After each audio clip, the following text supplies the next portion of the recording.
Hello. আ সবাইকে শুভেচ্ছা। আমার নাম তোমরা দেখতে পাচ্ছ মোহাম্মদ আতিকুর রহমান আহাদ। আমি ইউনিভার্সিটি অফ ঢাকাতে আছি।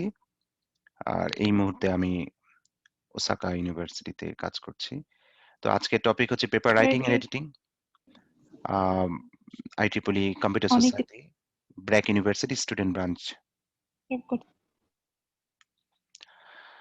তো পেপার লেখা নিয়ে কিছু কথা সেগুলো হচ্ছে যে মূলত আ তোমরা যদি খেয়াল করো তাহলে আ রিসার্চ পেপারে কিছু ক্রাইটেরিয়া আছে এবং আমি যে কথাগুলো বলব মূলত বিভিন্ন এক্সপেরিয়েন্স থেকে।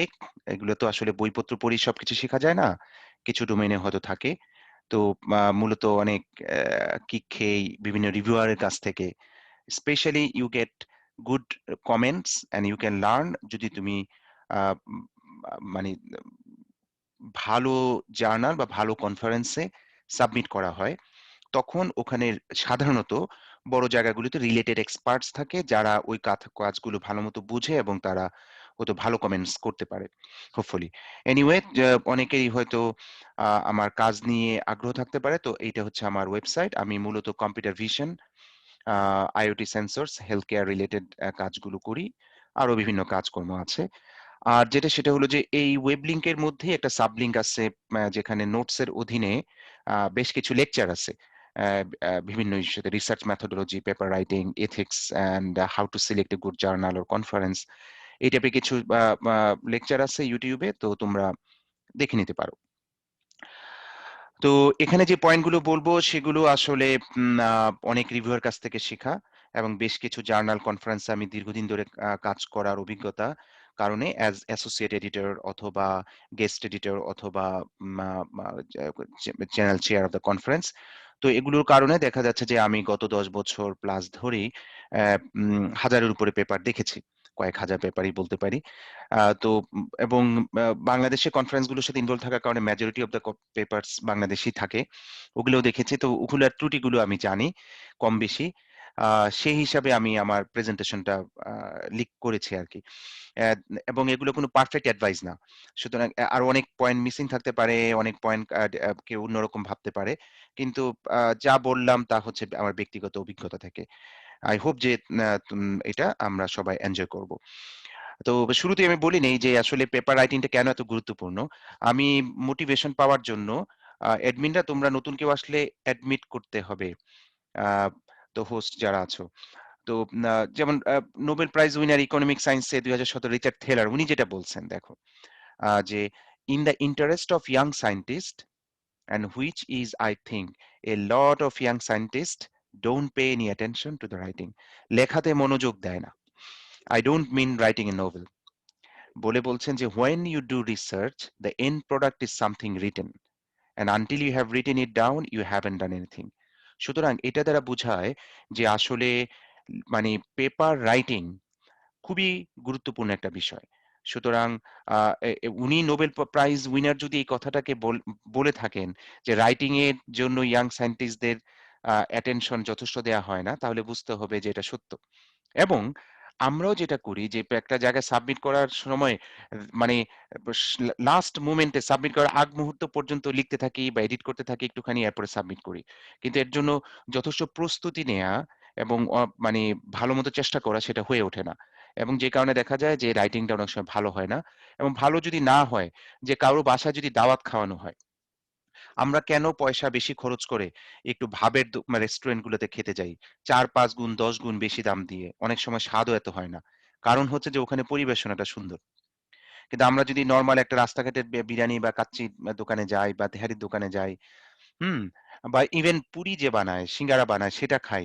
ওগুলো কিন্তু বলতে গিয়েও আমার মুখে মানে জল চলে আসলো। কারণ হচ্ছে যে আমি তো জাপানে আছি, এগুলা মিস করি খুব। তো মনে করো যে ওগুলো কিন্তু অনেক সুস্বাদু।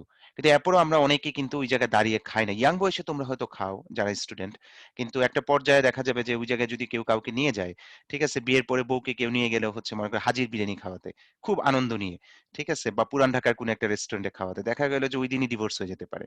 তো এইজন্য বলতেছি যে এন্ড প্রোডাক্টটা যে খাবারটা সার্ভ সুন্দর করে বলেই কিন্তু আমরা অনেক পয়সা দিয়া প্রায় একই রকম খাবারই খাচ্ছি ৪-৫ গুণ বেশি দাম দিয়েও।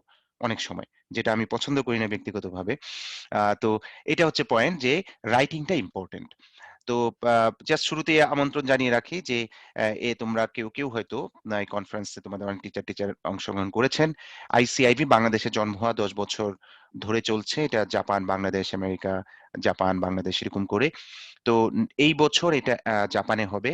Informatics, electronics and vision. So any topic related to CSC and triple E are welcome to submit in this conference. এই কনফারেন্সে পেপারগুলো আইট্রিপলি এক্সপ্লোরে তো যাবেই, স্কোপাস ইন্ডেক্স হবে। এবং if you look at the committee, মানে the committee and the people who are running, I mean you will find that it's good one. আরেকটা হচ্ছে যে pure imaging, vision and pattern recognition তোমরা চাইলে submit করতে পারো। জাপানে হবে, কিন্তু অনলাইন অন সাইট দুইটাই অপশন রয়েছে। তো এখানে আমি মূলত কভার করব various points on paper writing, few points on paper editing and sample একটা পেপার যেটাকে রিজেক্ট করা হবে। স্পেলিং দেখে বুঝতে পারতেছো এটা একটা typo intentionally. So let's go for various points on paper writing. তা আমরা যখন একটা রিসার্চ শেষ করি তখন আমরা কি করি? থিসিস বা বুক ফরম্যাটে লিখি, জমা দেই বা রিপোর্ট জমা দেই। জার্নাল বা ট্রানজ্যাকশনে আমরা অনেক সময় ট্রানজ্যাকশন মানেই জার্নাল, ম্যানুস্ক্রিপ্ট বা পেপার হিসেবে সাবমিট করি। কনফারেন্সে বা ওয়ার্কশপে আমরা পেপার সাবমিট করি। অনেক জায়গায় বুক চ্যাপ্টার বা বই হিসেবেও কেউ করে ফেলে। আর সিএসসি ট্রিপলি ডোমেইনে যত বেশি ফুল পেপার কনফারেন্সে সাবমিট করা হয়, অনেক সাবজেক্টেই আছে যারা শুধুমাত্র ১ পেজ বা ২ পেজের অ্যাবস্ট্রাক্ট সাবমিট করে এবং সেগুলো কোনো কপিরাইটেড ম্যাটেরিয়াল হয় না। তারা শুধুমাত্র জার্নালে সাবমিট করে এবং ওরা অনেক সময় পেপার বলে বা আর্টিকেল বলে। ঠিক আছে?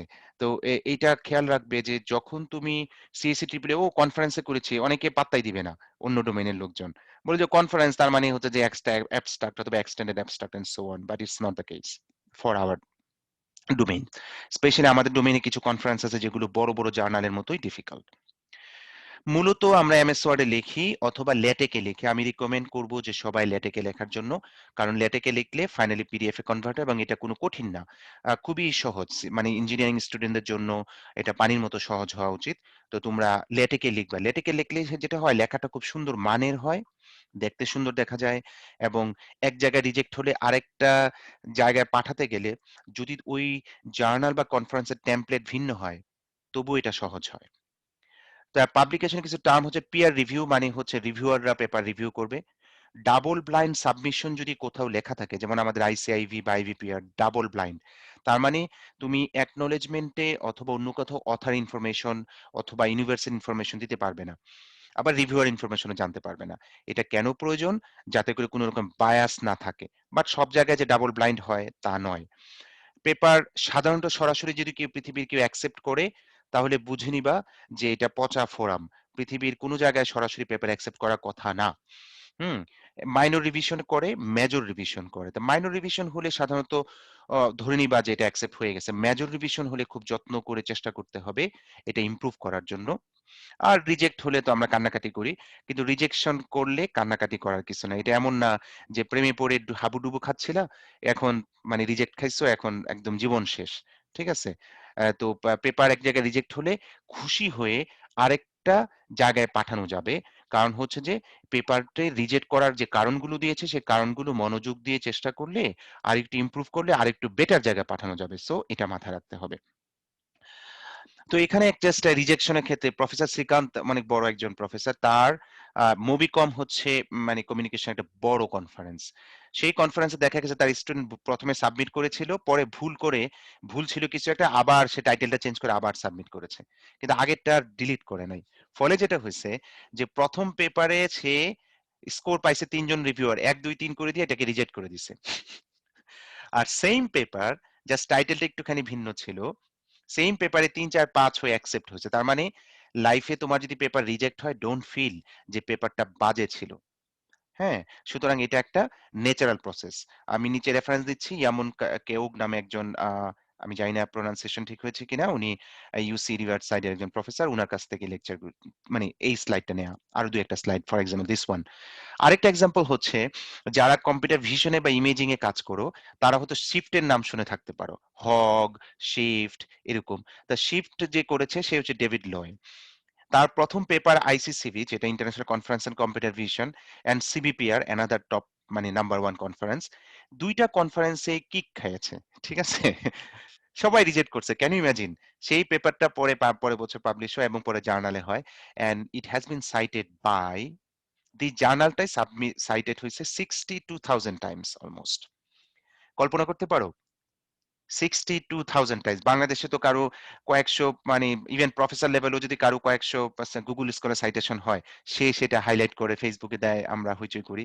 আমাদের আসলে স্ট্যান্ডার্ড খুব লো তো এইজন্য আমরা আ অনেক অল্পতেই খুশি হয়ে যাই। আ কিন্তু এটা আসলে ঠিক না। তোমাদের প্রত্যেকের টার্গেট থাকবে যে এমন কাজ করবে, যাতে করে এগুলো সাইটেশন অনেক বেশি হয়। কাজের গুরুত্বের কারণে সাইটেশন হবে এবং তোমরা ১০,০০০, ২০,০০০, ৩০,০০০ সাইটেশন হবে। আ এই টাইপের বড় রিসার্চার তোমরা হবে।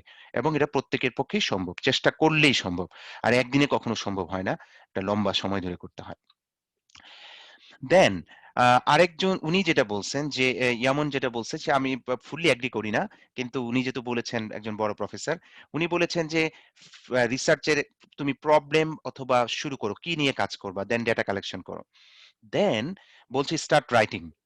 Yes, start writing before or during the research. এটা পৃথিবীর অনেকেই এগ্রি করবে না। আমিও করব না। বাট উনি যেহেতু বলেছেন সুতরাং কারো স্ট্র্যাটেজিতে থাকতে পারে যে যখন তুমি কাজটা শুরু করবে তখন স্টার্ট রাইটিং মানে পেপার শেষ করে ফেলে না। ওই একটু, একটু করে তুমি যখন পড়ছো তখন হয়তো কোনো একটা হাইলাইটিং পয়েন্ট তুমি লিখলা। এটা একটা মোটিভেশন এ কাজ করতে পারে। Then you solve the problem, finish 95% draft paper writing 95% হয়ে গেল। এরপরে মক রিভিউয়ার দিয়ে এটাকে প্রিভিউ করানো যে আসলে পেপারটা কেমন হলো।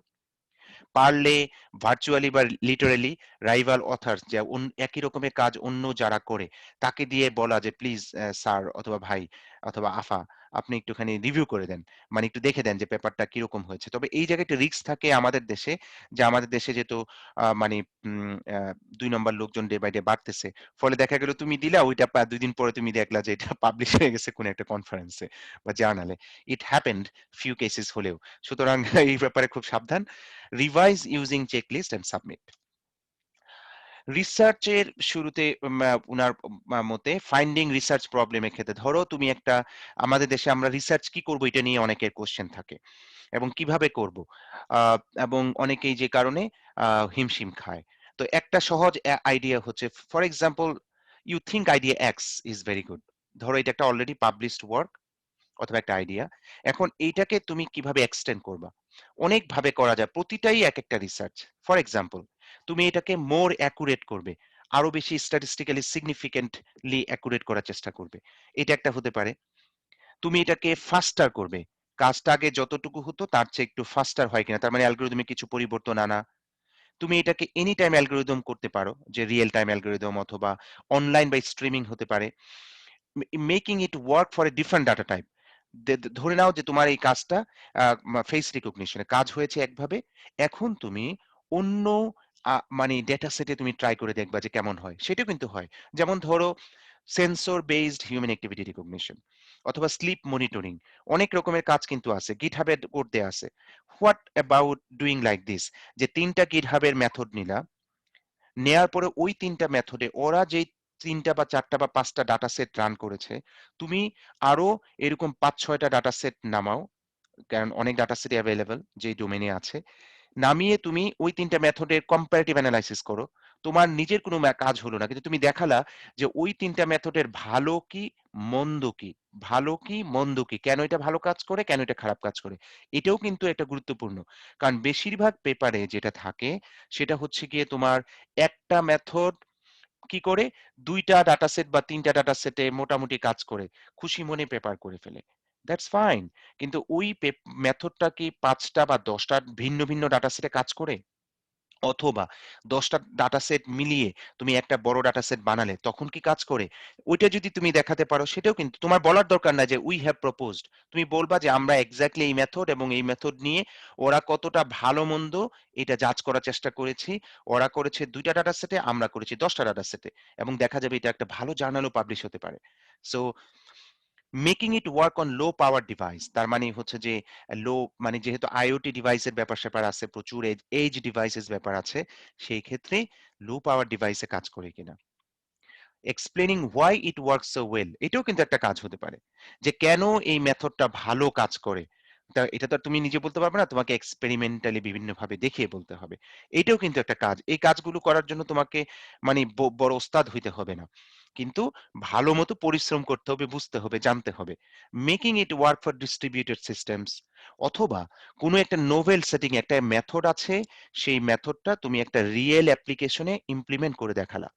এবং ওখানে বললা যে আমরা কোনো মেথডে কাজ করি নাই। আমরা শুধুমাত্র এটার একটা অন্য অ্যাপ্লিকেশন দেখিয়েছি। এবং অ্যাপ্লিকেশনে গিয়ে যে ভালো কি, মন্দ কি, কি চ্যালেঞ্জ আছে সেগুলো দেখিয়েছি। That is also good.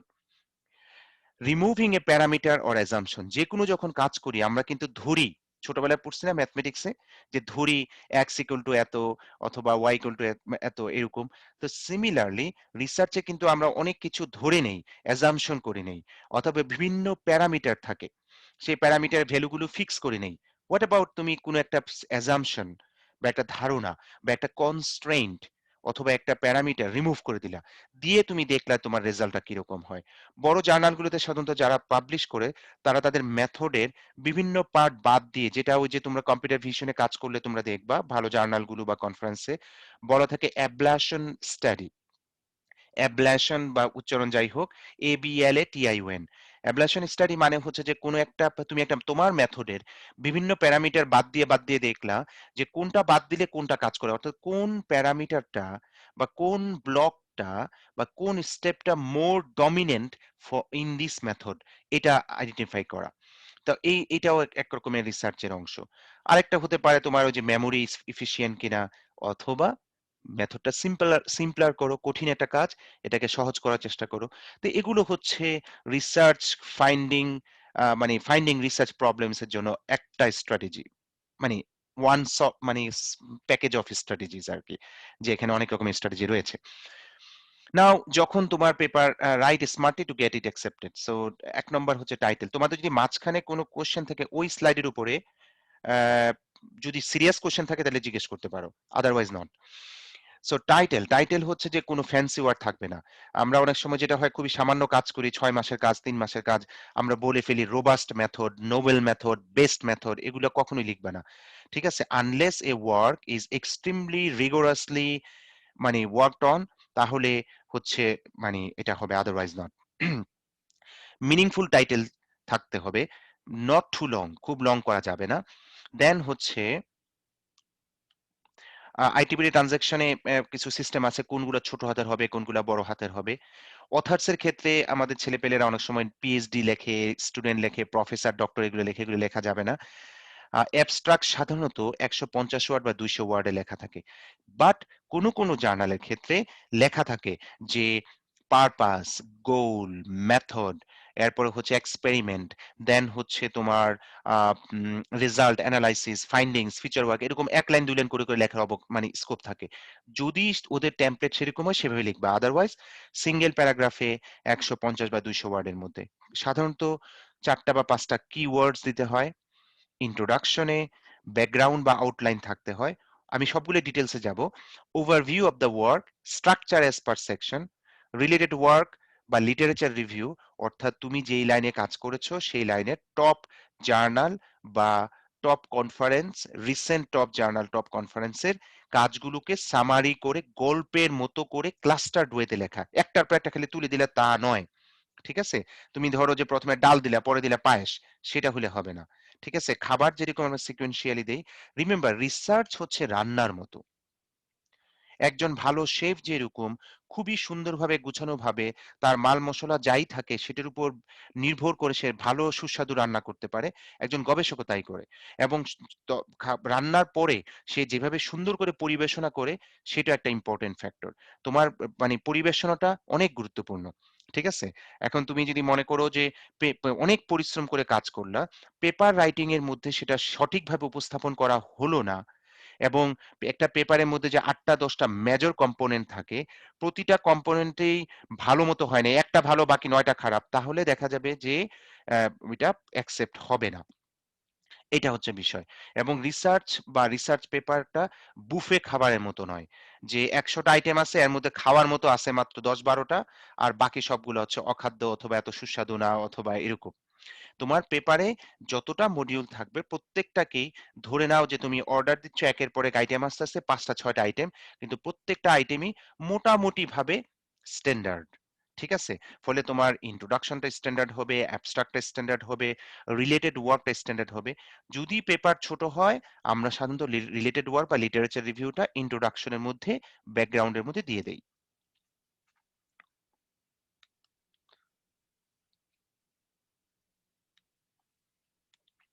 Motivation বা জাস্টিফিকেশন অফ দ্য ওয়ার্ক এটা রাখতে হয় যে তুমি রিলেটেড ওয়ার্কে দিলে তার উপর বেস করে তোমাকে বলতে হবে যে তুমি কেন এই নতুন কাজটা করছো, দুনিয়াতে অনেক কাজ আছে, নতুন করে কেন করতে হবে।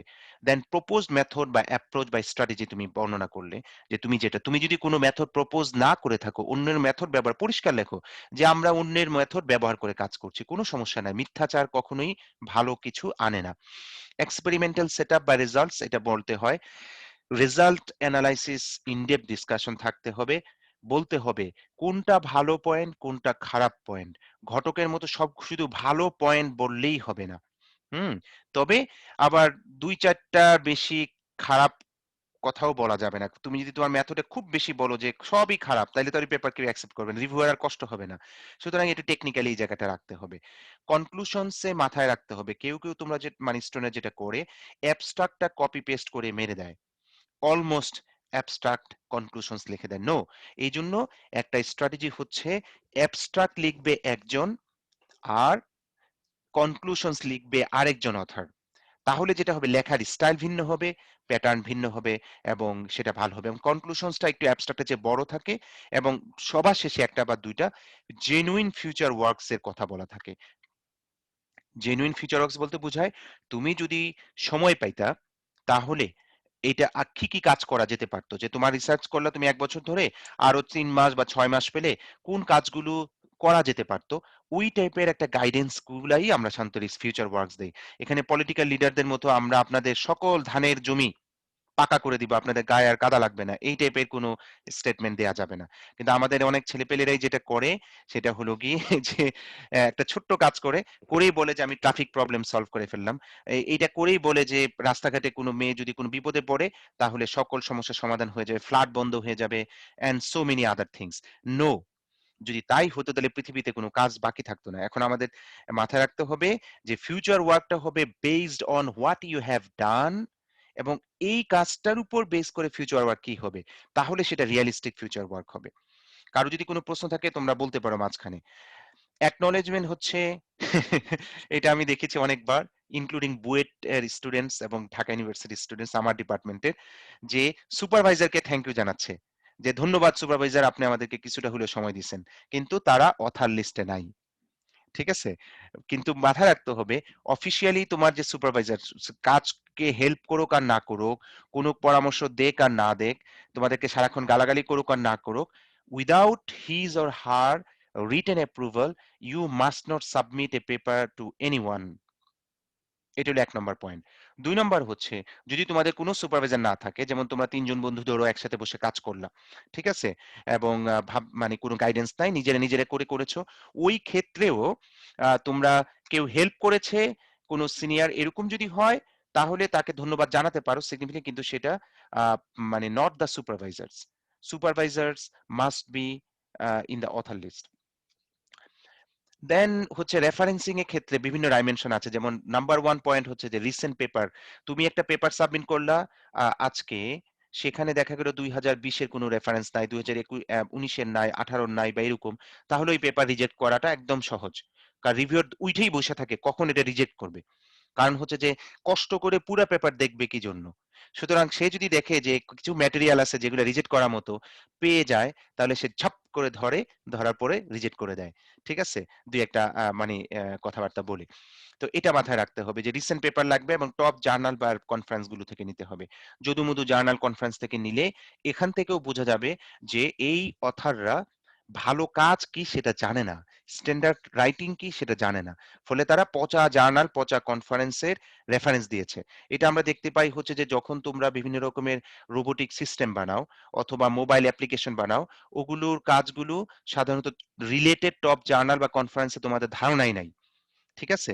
ফলে তোমরা যেটা করো সেটা হলো যে গুগল সার্চ দিলে ওই যে ইন্ডিয়ান বা চাইনিজ এরকম ফেক জার্নাল যেগুলো ভরা, এগুলো ওপেন অ্যাক্সেস পাও। ওপেন অ্যাক্সেস পাওয়ার পরে দেখা যায় ওগুলাকে তোমরা সাইট করে ফেলো। ঠিক আছে? ভাবলা যে আরে সাইট করে দিলাম, কি যায় আসে? বা ওই কাজগুলো সহজ, তোমার পচা কাজের সাথে ম্যাচ করে, তখন তুমি দিয়ে দিলা। Don't do that. তোমার কাজ দুর্বল হলেও তুমি ভালো জায়গায় রেফারেন্স নিয়ে করো। আলোচনা করো। ওই কাজগুলোর সাথে তোমার মানে অন্তত ডিসকাশন রাখো। তাহলে রিভিউয়ার বুঝবে। কারণ তুমি যখন তোমার কাজ যদি দুর্বল থাকে, তুমি অবশ্যই টপ মোস্ট জার্নালে বা কনফারেন্সে পাঠাচ্ছ না। তুমি দুর্বল জায়গায় পাঠাচ্ছ। ছোট, ছোট কনফারেন্স গুলোতেই পাঠাচ্ছ। তাই না? বা ছোট জার্নালেই পাঠাচ্ছ। সুতরাং সেটা জেনেও তোমার উচিত হবে যে ভালো জার্নাল, ভালো কনফারেন্সের রেফারেন্স গুলো মেইনটেইন করা, ব্যবহার করা, পর্যাপ্ত করা এবং sufficient background of the work আছে কিনা সেটা উল্লেখ করা। এবং যদি তুমি কোনো ওয়েবসাইট দাও তাহলে অবশ্যই অ্যাক্সেস ডেট কবে করেছো সেটা দিবা। যেমন ধরো 1 ডিসেম্বর 2019। তো এখন আমি যদি এই 1 ডিসেম্বর 2019 দিয়ে একটা পেপার সাবমিট করি তাহলে এই পেপারটা রিজেক্ট করে দিতে পারে। কেন? বলবে যে তার মানে এটা সোয়া ১ বছর আগের পুরানা কাজ। তার মানে হচ্ছে যে অনেক সময় যেটা হয় তুমি এক জায়গায় করেছো, করার পরে পেপারটা রিজেক্ট হয়েছে। রিজেক্ট হওয়ার পরে তুমি আবার কি করলা? তেমন কোনো মডিফিকেশন না করেই সাবমিট করে দিলা। তোমার দেখা গেল অ্যাক্সেস ডেট পুরানাটা রয়ে গেছে। অথবা রিভিউয়ার এই ওয়েব লিংক ক্লিক করে দেখতেছে ওয়েব লিংক কাজ করে না। তার মানে ধরে নিবে যে তুমি আসলে পেপারটা আপডেট করো নাই বা অনেক পুরনো কাজ। সুতরাং পেপার যদি তোমার ২ বার রিজেক্ট খায়, ২ বছর ধরে পড়ে থাকে, এরপরেও যদি তুমি করো before you finally submit somewhere, তুমি এই ডেট গুলো আপডেটেড করে দেখবা এবং দেখবা যে ওয়েব লিংকটা প্রপারলি কাজ করে কিনা। এবং তুমি যদি ল্যাটেকে লিখো তাহলে এই জিনিসগুলো স্পেশালি টেমপ্লেটটা খুবই সহজ। রিগার্ডিং অ্যাবস্ট্রাক্ট অথবা অন্য কোথাও কোনো একটা পেপারের কন্ট্রিবিউশনস কি সেটা পরিষ্কার রাখতে হবে।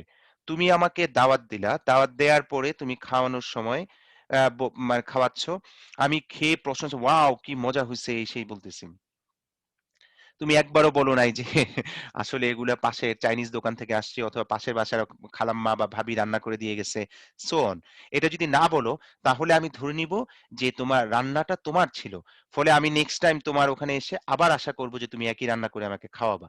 কিন্তু ওই দিন ওই ভাবিও নাই, পয়সাও নাই যে রেস্টুরেন্ট থেকে খাবার নিয়ে আসবা। পরে তুমি যে খাবার দিচ্ছ সেটা খুব খারাপ হচ্ছে। আমি একটা এক্সাম্পল দিলাম। ফলে কি হলো? যেটা সত্য সেটাই বলা ভালো। তোমার যদি পেপারে কন্ট্রিবিউশন থাকে হচ্ছে তুমি শুধুমাত্র স্টাডি করেছো। তুমি একটা মেথডের সম্পর্কে আরেকটু মানে কাজ করেছো। তুমি একটা এক্সিস্টিং সিস্টেমকেই ব্যবহার করেছো। পরিষ্কার ভাষায় সেটা লেখো। পেঁচায়া পচায়া যদি আমরা লিখি সেটা সততা নয়। এবং রিভিউয়ার যদি অনেক সময় পরিষ্কার না বোঝে যে আসলে তার কন্ট্রিবিউশন কি, অরিজিনালিটি কি, সে কি করে? রিজেক্ট করে দেয়। সো এইজন্য নো অ্যাম্বিগুইটি, বি ক্লিয়ার। ঠিক আছে? এবং অবশ্যই কোনো ফ্যান্সি ওয়ার্ড এগুলো ব্যবহার করার প্রয়োজন নাই। Be moral and honest. আমরা তো ডে বাই ডে মানে একটা মানে অনেকেই বলে এবং আমরা দেখতেও পাচ্ছি যে আমরা একটা অনৈতিক জাতিতে পরিণত হচ্ছি। খাবারে নষ্ট করি, জিনিসপত্র দাম বাড়াই, এই করি সেই করি ইত্যাদি। কিন্তু আমরা কাজে মানে পেপারের ক্ষেত্রে এটা করো না দয়া করে।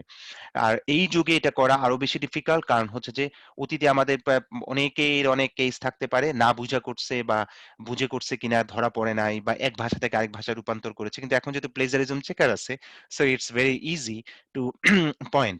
নাও পয়েন্ট হচ্ছে যে যে তোমাদের যখন তোমরা লিখো তখন অনেক সময় যেটা হয় যে তোমাদের লেখাগুলো আহ, মানে কোনো একটা পেপারের থেকে কপি পেস্ট করো, করে ওটা নিজের মতো করে মানে রিফ্রেজ করার চেষ্টা করো, প্যারাফ্রেজ করার চেষ্টা করো।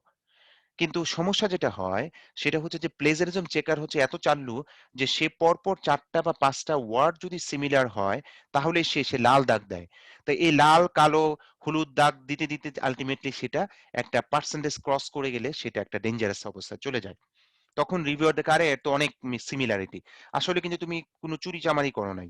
ঠিক আছে? কিন্তু এটা হয়। এইজন্য স্ট্র্যাটেজি হচ্ছে যে তুমি without copy and paste you read the মানে ওয়ার্ডস, ওই প্যারাগ্রাফটা পড়লে, পড়ার পরে চোখ বন্ধ করে পুরাটা নিজের ভাষায় রূপান্তর করার চেষ্টা করো। ঠিক আছে? বাংলায় ভাবো। ভাবার পরে এরপরে তুমি নিজের ভাষায় ইংরেজিতে নিজের মতো করে লিখো। তখন যেটা হবে পুরা পেপারের লেখার স্টাইলটা সেম হবে এবং কোন রকমের ত্রুটি সহজে থাকবে না। রাইট? তো কো-হোস্ট তোমরা নতুন কেউ আসলে অ্যাডমিট করো। যেমন ফর এক্সাম্পল এটা হচ্ছে আমার গত বছর একটা মানে স্প্রিংয়ের আমার একটা বই সম্পর্কে কিছু এক্সপার্ট তারা ভালো কমেন্টস দিয়েছে, প্রশংসা করেছে। সেই প্রশংসা তো আর চুরিচামারির প্রশংসা না। কিন্তু দেখা গেছে যে ওই জায়গাতেও এই দেখো এই লাল দাগগুলো দেখতেছো না? অথবা এই যে সবুজ দাগ, এই দাগগুলো কিন্তু প্লেজারিজম চেকারের ধরছে। এটা কোনো কথা হইলো? এগুলো তো কমন জিনিস। এগুলো তো থাকবেই। যে in the field of human activity recognition, sensor, এরপর আবার এখানে কিন্তু সে ধরেছে। এইভাবে ধরলেই যে চুরি তা না। কিন্তু তোমার যদি সেটা পার্সেন্টেজ ৩০, ৪০, ৫০% ক্রস হয়ে যায়, তাহলে তখন রিভিউয়ার বলবে যেমন আজকে আমরা ২ টা পেপার একটা বইয়ের জন্য স্প্রিঙ্গারে আমরা ২ টা চ্যাপ্টার রিজেক্ট করলাম। একটা হচ্ছে আইআইটি আ দিল্লি অথবা এই টাইপের মানে ইন্ডিয়ার বড় প্রতিষ্ঠান। আরেকটা হচ্ছে বাংলাদেশের ইউনিভার্সিটির। কিন্তু দেখা গেছে যে উনারা লিখেছেন কিন্তু ওভারঅল পার্সেন্টেজ অনেক অতিক্রম হয়ে গেছে। পরে আমরা রিজেক্ট করে দিছি। নাও অ্যাবস্ট্রাক্টের প্রথম সেন্টেন্সটা হবে এরিয়া অফ দ্য ওয়ার্ক। দেন তুমি স্টেট দ্য প্রবলেম। রিমেম্বার অ্যাবস্ট্রাক্টটা সবার আগে অনেকেই পড়ে। অ্যাবস্ট্রাক্টটা যাতে খুবই ভালো করে লেখা থাকে, পরিষ্কার করে লেখা থাকে, ছোট ছোট সেন্টেন্সে লেখা থাকে। বড় সেন্টেন্স লিখলে কখনোই সেটা ভালো ইংরেজি হয় না। এখন আমরা ফেসবুকে লিখতে গিয়ে বা চ্যাট করতে লিখতে গিয়ে আমাদের লেখার স্টাইলটাও পরিবর্তন হয়ে গেছে। আমরা দাড়ি কমা কোথায় পজ দিতে হবে, ইফ এরপরে else and so many other things. তো এই জন্য বেসিক গ্রামার ফলো করে লিখবা, তাহলে সমস্যা হবে না। এরপরে যেটা হবে ইন্ডিকেশন অফ মেথোডোলজি সম্পর্কে কিছুটা লিখতে হবে। মেনশন দ্য মেইন ফাইন্ডিংস, কি কি পেলা, কোন ডাটা সেট ব্যবহার করেছো, রেজাল্ট কিরকম হয়েছে সেটা সামারি লিখতে পারো। এবং রাইট দ্য মেইন কনক্লুশন, যে আমরা এই কাজ থেকে কি শিখলাম, কি বুঝলাম, কি পেলাম, সামথিং লাইক দ্যাট। সাধারণত no reference in the abstract, এবং অ্যাবস্ট্রাক্টটা ইন্ট্রোডাকশন বা কনক্লুশনে কপি পেস্ট করবা না, অলমোস্টও কপি পেস্ট করবে না, ওই অংশটা নিজের ভাষায় লিখবা। আর আমরা অনেক ক্ষেত্রেই পাই, বিশেষ করে যারা এই যে আন্ডার গ্রাজুয়েট স্টুডেন্টস থেকে পেপার করে, তারা কি করে যে থিসিস বা প্রজেক্ট সাবমিট করে ওইটাই তো আলটি জমা দেয় পেপার করার সময় ছোট ছোট করে। তখন তারা in this thesis, in this report, in this project এগুলো লিখে ফেলে। তো এগুলো যদি থাকে তার রিভিউয়ার অনেক সময় ধরে নেয়, বা আমি হলে যেটা করি সেটা হলো যে ধরেই নেই যে এটা আসলে মানে পাকনা হাতের কাজ না, এবং তাদের শিক্ষক যারা ছিল বা সুপারভাইজার ছিল তারা আসলে সত্যিকার অর্থে পেপার দেখে নাই। খুবই লজ্জাজনক। কারণ হচ্ছে এগুলো কেন থাকবে? এটা তো রিপোর্ট সাবমিট করছো না, থিসিস করছো না, প্রজেক্ট করছো না, you are submitting a paper. আর বইয়ের জন্য হলে সেখানে তোমার থাকবে ইন দিস চ্যাপ্টার, সো অথবা এরকম, বা ইন দিস রিসার্চ। তো এটা মাথায় রাখবে। নাও কাম টু দ্য ইন্ট্রোডাকশন। ইন্ট্রোডাকশনে আমরা এরিয়া অফ দ্য রিসার্চ সম্পর্কে ৪, ৫, ১০ লাইন লিখি। দেন ইম্পর্টেন্স অফ দিস রিসার্চ, এই পেপারে ফোকাস কি, এবং summary of existing work few সেন্টেন্সে লেখা। রিমেম্বার,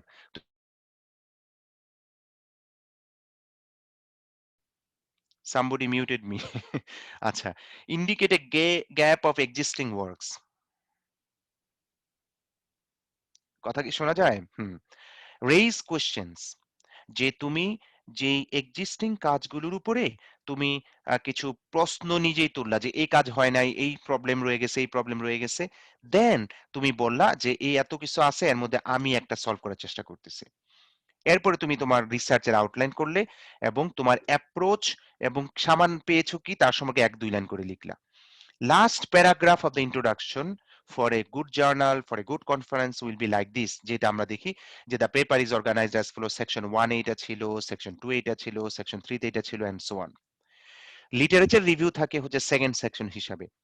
যদি তোমার পেপার ছোট হয় তাহলে তুমি ইন্ট্রোডাকশনের মধ্যে লিটারেচার রিভিউ রেখে দিবা, এবং সেই লিটারেচার রিভিউ গুলা থাকতে হবে শুধুমাত্র একজনের কাজ, করিম বলেছে এটা, রহিম বলেছে এটা, যদু বলেছে এটা, মধু করেছে এটা, এভাবে নয়।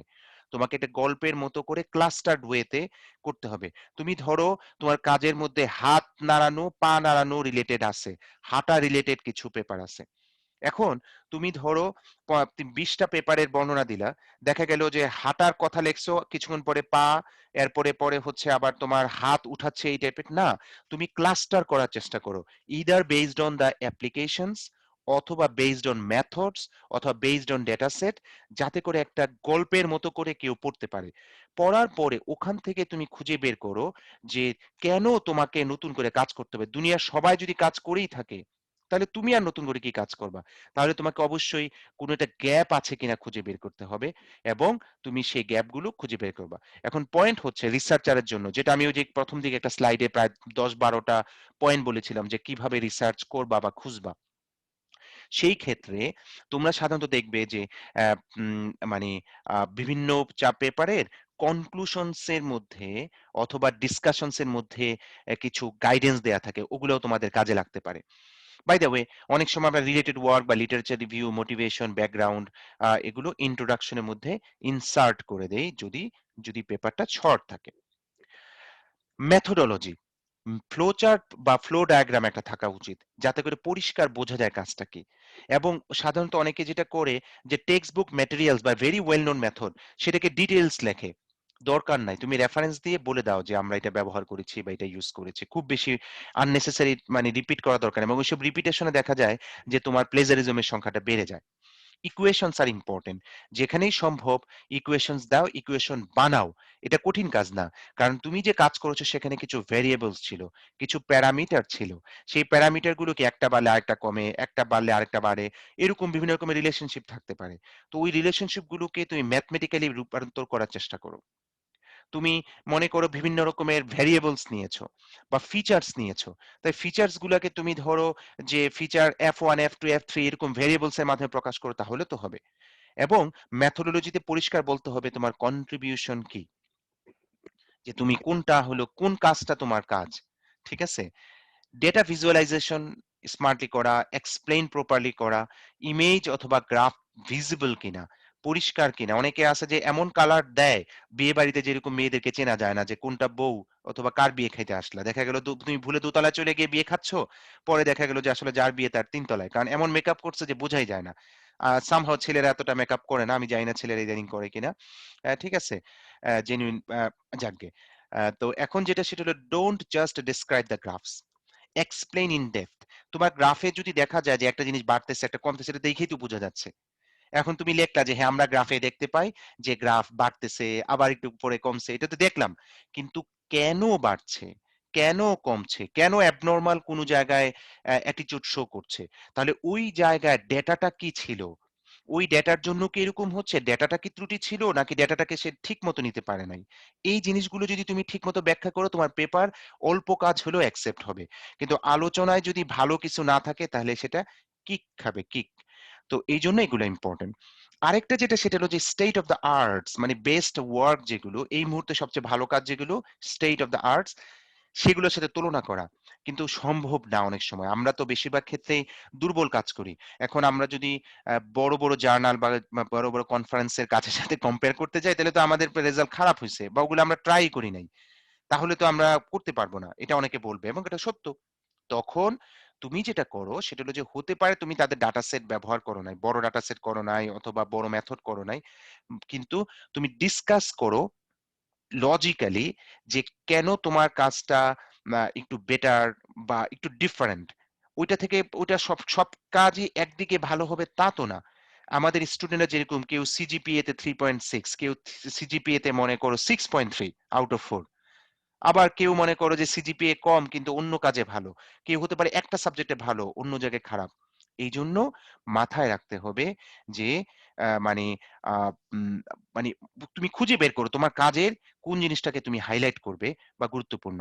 রিমেম্বার, টেবিল এবং গ্রাফ একই জিনিসের অনেকে দিয়ে দেয়, ওইটা দরকার নাই। টেবিলে যে ডাটা আছে সেটা যদি তুমি গ্রাফ করে দেখাও তাহলে তো একই জিনিস হলো, তাহলে একটা রাখো। গ্রাফ ইজ বেটার অনেক ক্ষেত্রে, যে বোঝা যায় কিরকম প্যাটার্ন হচ্ছে, তখন আর টেবিল দরকার নাই। অনেকে আছে ৮টা ৪ পেজের পেপারে ৭টা ৮টা ১০টা করে টেবিল বা গ্রাফস দেয়। নো নিড, তুমি তোমার ফাইনাল রেজাল্টটাকে দাও অথবা সেমিফাইনালটাকে দেখাও। আর অন্যগুলোর কথাগুলো তুমি ভাষায় রূপান্তর করে বলো যে আমরা এরকম এরকম ট্রাই করেছিলাম, ওখানে এরকম ফলাফল পেয়েছি, ওখানে এরকম ফলাফল পেয়েছে, এই জন্য ওগুলাকে আমরা গুরুত্ব দিইনি, তার উপর বেস করে পরবর্তীতে আমরা এটা করেছি। হুম। যেমন রিসার্চে অনেক সময় যেটা হয় সেটা হলো ধরো ১০০ জনের ডেটা আছে, তুমি ১০০ জনের ডেটা নিয়ে তুমি কাজ করেছো, ওইটার রেজাল্ট দিলা, কিন্তু সেখান থেকে তুমি হতে পারে যে বা শুধুমাত্র মেয়েদের ডাটা আলাদা করলা, ছেলেদের ডাটা আলাদা করলা, অথবা শুধু বুড়া বুড়িদের ডাটা আলাদা করলা, জুয়ানদের ডাটা আলাদা করলা। করার পরে তুমি ওই জায়গায় তুমি রান করে দেখালা, এবং তখন তোমার ওইটার জন্য টেবিল বা গ্রাফ না দিলেও চলে।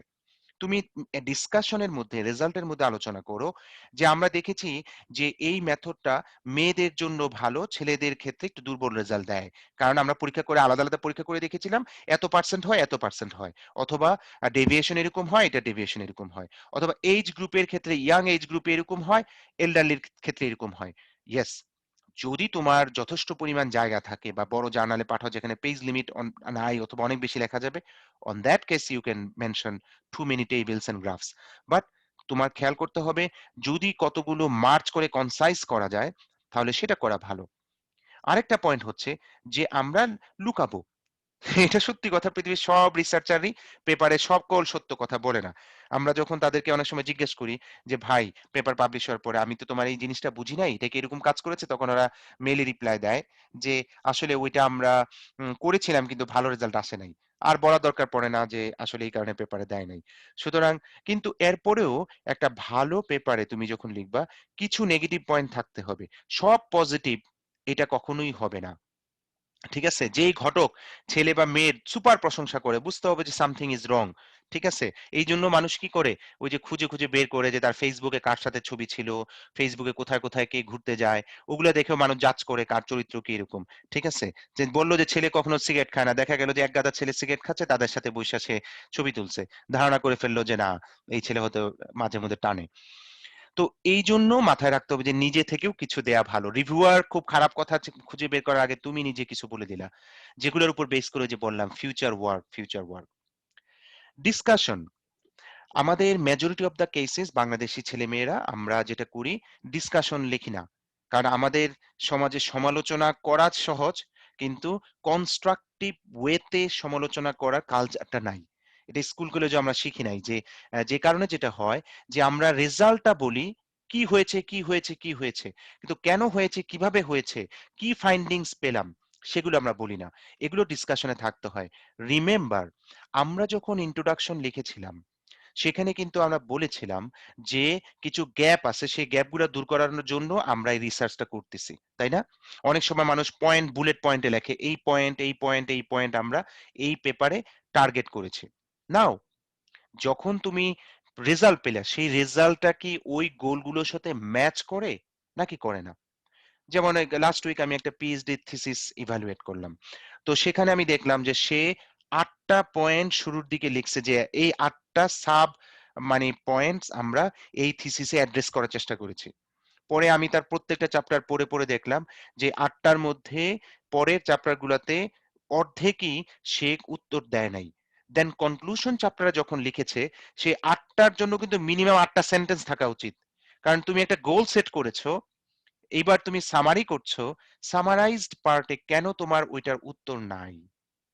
ঠিক আছে? তো আমি এটা অলমোস্ট রিজেক্ট করেই দিলাম যে এগুলো ডিল করতে হবে এন্ড ফিউ আদার থিংস। তো এইজন্য এগুলা মাথায় রাখতে হবে এবং analyse as much as possible. Good points খুঁজে বের করতে হবে, ব্যাড পয়েন্টস খুঁজে বের করতে হবে। পৃথিবীর কেহই ফেরেশতা নয়। সিমিলারলি কোনো পেপারও দুনিয়ার সব সমস্যার সমাধান করতে পারতেছে না। এই যে আমরা যে করোনার টিকা খাচ্ছি, সেই টিকাও কিন্তু আমাদের আল্টিমেটলি লং টার্মে সবার জন্য সব প্রবলেমের জন্য সলিউশন দিচ্ছে না। এইজন্য আমাদের সবারই উচিত সাবধানে থাকা। এখন কিন্তু করোনা খুব বেড়ে যাচ্ছে, ফলে তোমরা সবাই সাবধানে থাকবে। Refer other papers to support your claim. অনেক সময় দেখা যায় তুমি একটা ভুল, তোমার রেজাল্টে ভুল আছে অথবা ভালো আছে, কিন্তু এটা তুমি বলতেছো, কিন্তু তুমি যে বলছো এটা সত্য কিনা? যদি তুমি কোনো স্ট্রং ভালো জার্নাল বা কনফারেন্স পেপার পাও, তাহলে দেখা যাবে যে সেখানে ওই তোমার যে পাওয়া সেটার সাথে ম্যাচিং হয়, প্রমাণ থাকে। তখন রিভিউয়ার খুশি হবে যে ওরে না, সে যেই রেজাল্ট পেয়েছে বা যেই কথা বলছে সেটা consistent with existing good works. Hmm? Mention the impact of your result. তোমার রেজাল্ট এটা কি ইমপ্যাক্ট আলোচনা করো যে এটা মানে উম, মানে এটা কি ইমপ্যাক্ট ফেলবে অথবা কি ভালো হবে এরকম। ঠিক আছে? আহ, অথবা আদার থিংস। লিমিটেশনস এবং রিকমেন্ডেশন যেটা বললাম ফিউচার ওয়ার্ক। অ্যানালাইসিস এবং ডিসকাশন বা জেনারালাইজেশন বলতে বোঝায় যে ইনডেপ ডিসকাশন, যে কোথায় এটা ভালো কাজ করবে এবং কেন, কোথায় ফেল করবে এবং কেলা, তার বাউন্ডারিটা কি, এক্সপেরিমেন্টালি আমরা বেশিরভাগ ক্ষেত্রে প্রুফ করি, থিওরিটিক্যাল প্রুফ দেয়া যায় কিনা, এবং ভবিষ্যতে আমরা কি কাজ করতে পারি। এইসবের উপর বেস করে আসলে আমরা একটা কনক্রিট কনক্লুশনস খাড়া করি। অ্যানালাইসিসের সময় ম্যাথমেটিক্যাল এবং স্ট্যাটিস্টিক্যাল টুলস ব্যবহার করা, কম্পারেটিভ অ্যানালাইসিস করা, ভিজুয়ালাইজেশন টুল এগুলো করা উচিত। এবং কনক্লুশনে অ্যাবস্ট্রাক্ট রিপিট না করা। ২-৩ প্যারাগ্রাফে লেখা যায়, কোনো সমস্যা নাই। লাস্ট প্যারাগ্রাফের বা লাস্ট ২-৩ টা সেন্টেন্স ফিউচার ওয়ার্কের প্ল্যান থাকবে। কনক্লুশনে usually no reference, no section number for future work. Right the conclusion section, মানে right with the conclusion section. Acknowledge, reference এগুলোর জন্য সেকশন নাম্বার থাকে না। নাও অ্যানাদার পয়েন্ট হচ্ছে যে কনক্লুশনস এর অনেক সময় রেফারেন্স দিতে হয়। ধরো তুমি বললা যে ইন ফিউচার আমরা জ্ঞান ব্যবহার করব, জেনারেটিভ অ্যাডভার্সারিয়াল নেটওয়ার্ক। তা জ্ঞান তুমি হঠাৎ করে বললে তো যে জ্ঞান সম্পর্কে জ্ঞানী না সে তো আর বুঝবে না, তখন তুমি জ্ঞানের রেফারেন্সটা দিয়ে দিবা, সেরকম হলে হতে পারে। আরেকটা জিনিস হলো যে আমাদের কাজে সাধারণত এটা কম আসে, যেহেতু আমরা যেসব কাজ করি অনেক সময় হয় না, কিন্তু রিসার্চারদের ক্ষেত্রে অনেক সময়, ধরো তুমি কোভিড নিয়ে কাজ করলা, ভ্যাকসিন নিয়ে কাজ করলা, ড্রাগ নিয়ে কাজ করলা। হুম, ড্রাগ বলতে ওষুধ আর কি বোঝাচ্ছি, যেটা মাঝে মধ্যে তোমরা অনেককে দেখো নেয়, সেটা না। তো মনে করো যে ওই জায়গায়, ধরো আমি একটা কোম্পানিতে কাজ করছি, ফান্ড পেয়েছি, অথবা আমি ওদের একটা অ্যাডভাইজার, আবার আমি ওই প্রবলেম সলভ করার জন্যই পেপার সাবমিট করলাম। তাহলে তো এমনও হতে পারে যে আমি ওই কোম্পানির টাকা পয়সা খেয়ে আমার কাজের মধ্যে বায়াসনেস রাখতে পারি। এই জন্য কোন রকমের পটেনশিয়াল ইনফ্লুয়েন্স আছে কিনা, ফাইন্যান্সিয়াল বা নন ফাইন্যান্সিয়াল, ইভেন বৈবাহিক সম্পর্ক কিছু আছে কিনা কারোর সাথে, ঠিক আছে, এগুলো থাকলে উল্লেখ করতে হয়। কারণ যেটা কম্পিটিং ইন্টারেস্ট থাকা, তাই ইউজুয়ালি আমাদের ক্ষেত্রে সবসময় আমরা লিখি there is no competing interest. ঠিক আছে, এই হচ্ছে বিষয়। তো এটা মাথায় রাখবে যদি কখনো লিখতে হয়, সাধারণত ভালো জার্নালগুলোতে এটা লিখতে হয়। অথার্স কন্ট্রিবিউশন, আনফরচুনেটলি আমাদের ক্ষেত্রে এরকম হাজারও পাওয়া যায় যে পেপার লিখছে একজন, কাজ করছে, বাকিগুলো মনে করো সিঙ্গারা চা সমুসা খাওয়াই দিয়ে শেষ করে দিয়েছে। ঠিক আছে, ওরকম নয়, পেপারে সবার কন্ট্রিবিউশন কম বেশি থাকতে হবে, ইনক্লুডিং সুপারভাইজার। তো সাধারণত যেটা হয় যে both authors equally contributed for the proposal and writing, এভাবে লেখা যায়। লেখা থাকে কিরকম, সব জায়গায় যে অথার্স কন্ট্রিবিউশন লেখার অবকাশ থাকে তা নয়। আবার কোথাও লেখা থাকে কে কনসেপ্ট করেছে, মেথোডোলজি, এখান থেকে তুমি একটা আইডিয়া পাচ্ছ। কনসেপচুয়ালাইজ, যে কাজটার আইডিয়া কে জেনারেট করলো, মেথোডোলজিটা কে করলো, ফর্মাল অ্যানালাইসিস কারা কারা করলো, রাইটিং অরিজিনাল ড্রাফট প্রিপারেশন কে করলো, কে রিভিউ এডিটিং করলো, সুপারভাইজার কে ছিল, এবং at the end all must have read and agreed যে এই ম্যানুস্ক্রিপ্ট বা এই পেপারটা ঠিক আছে, এবং সবাই এগ্রি করলেই তখন আইডিয়ালি সাবমিট করা উচিত। দেন যেটা সেটা হচ্ছে ইথিক্স স্টেটমেন্ট, অনেক জায়গায় থাকে। আমি জানি না তোমরা হয়তো যে ছোট ছোট কনফারেন্স করলে সেটা পাবা না, কিন্তু ভালো জায়গায় করলেই তোমরা পাবে। সেখানে তোমাদের লিখতে হয় যে একটা ইথিক্যাল কমিটি, স্পেশালি তোমাদের ডেটা যদি হিউম্যান বিইং কে হ্যান্ডেল করে হয় বা এনিমেল কে হ্যান্ডেল করে হয়, হ্যাঁ, মানুষের ডাটা বা এরকম এরকম বা প্রাইভেসি ব্যাপার স্যাপার থাকে, তখন ওই কাজটার জন্য, বা অটিস্টিক বাচ্চা নিয়ে কাজ করলে, এলডারলি পিপল নিয়ে কাজ করলে, ছোট ওয়াওয়া বাচ্চা নিয়ে কাজ করলে, তখন তোমাদের যেটা হবে সেটা হলো ওই পারমিশন নিতে হয়। ইউনিভার্সিটির একটা মানে বডি থাকে, তো আমাদের বিশ্ববিদ্যালয়গুলোতে সাধারণত নাই বললেই চলে, দুই একটাতে শুরু করেছি ইদানিং। তো তখন তোমরা যেটা করবা, ডিপার্টমেন্টের হেড বা ডিনের কাছ থেকে যে আমরা এরকম একটা কাজ করব, এবং এই কাজগুলো আপনারা অ্যাপ্রুভ করেন যে আমরা এটা করব, তখন তারা বলবে যে হ্যাঁ এটা আমরা করলাম, ধরো যেটা একটা ইথিক্স কমিটির মতোই হলো। এরপরে যখন হিউম্যান বিং এর ডাটা কালেক্ট করবে, তখন কিন্তু তার সিগনেচার অথবা তার অনুমতি নিয়ে নিতে হবে। ঠিক আছে, রিটেন অনুমতি, অথবা তুমি সফটওয়্যার মাধ্যমে নিতে পারো, ইত্যাদি। এই পয়েন্টগুলো গুরুত্বপূর্ণ। এখন যেটা তোমরা করবা ভবিষ্যতে সেটা হলো যে তোমার পছন্দ মতো 5টা পেপার নিবা, নেয়ার পরে একটা টপ জার্নাল আর একটা পচা পেপার, আর বাকিগুলো নিয়ে তখন তোমরা এইটাকে রিভিউ করবা, এবং টার্গেট থাকবে যে যেমনি হোক রিজেক্ট করবা। ঠিক আছে, তাহলে যেটা হবে সেটা হলো গিয়ে যে তুমি দেখতে পাবা অনেক কিছু যে কি কি আছে। দেন আমরা চলে যাই হচ্ছে পেপার এডিটিং। ঠিক আছে, পেপার এডিটিং। তো পেপার এডিটিং এর ক্ষেত্রে তোমার আহ, উম, আহ, যেটা সেটা হলো গিয়ে যে আগে যা বলেছি তার রিপিটেশন থাকবে। তো পেপার এডিটিং দুই রকম, ঠিক আছে। একটা হচ্ছে তোমার আহ, উম, আহ, আচ্ছা, মডার মানে মডারেটর যারা, এমন কেউ আছো যে আহ, নতুন কেউ আসলে অ্যাডমিট করতে পারবে, কোহোস্ট বানিয়ে দেই? Yes, sir. You can make me the co-host. আহ, কি নাম? Nana, sir. নায়না কোথায় পাবো? আচ্ছা, কারণ আমি যাদেরকে স্যার আমার বানিয়েছিলাম এটাতেও দিতে পারেন। স্যার আগেরটা ওই যে লিভ হয়ে গেছিল, সো ও আচ্ছা, আর আচ্ছা ঠিক ক্লোজ আছে। নাই। ও সেটাই আরকি আমি দেখতেছি বারবার এসে অপেক্ষা করতেছে এবং এটা আচ্ছা আমি একজনকে করে দিয়েছি আপাতত। আ ওকে স্যার। তো যদি নায়না চলে যায় তাহলে আমাকে বলো আবার তাহলে আরেকজনকে করতে হবে।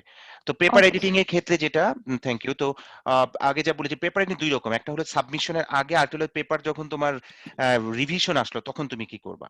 তো এই পয়েন্টগুলো খুবই, খুবই গুরুত্বপূর্ণ। যে before you submit check carefully language. ভাষা দুর্বল থাকলে এটা গণহারে সবাই বলে যে ভাষা দুর্বল ঠিকমতো লেখে নাই বাদ। এইজন্য তোমার ভাষা যত দুর্বলই থাকুক না কেন, গুছিয়ে লেখার চেষ্টা করো। হুম? এবং সেখানে গল্পের মতো করে লেখার চেষ্টা করো। বানান ভুল যাতে না থাকে। অনেক সময় ছোট, ছোট সিলি মিস্টেক থাকে। কয়েকদিন আগে একটা বড় জার্নালে আমারই একটা পেপারে ভিডিওর জায়গায় ছিল বিডিও। আমি আকাশ থেকে পড়েছি যে গ্রামারলি দিয়েও চেক করেছি। আর এই টাইপের ভুল তো হওয়ার কথা না। কারণ কিন্তু কেন এটা থাকলো এটা মানে বুঝি নাই।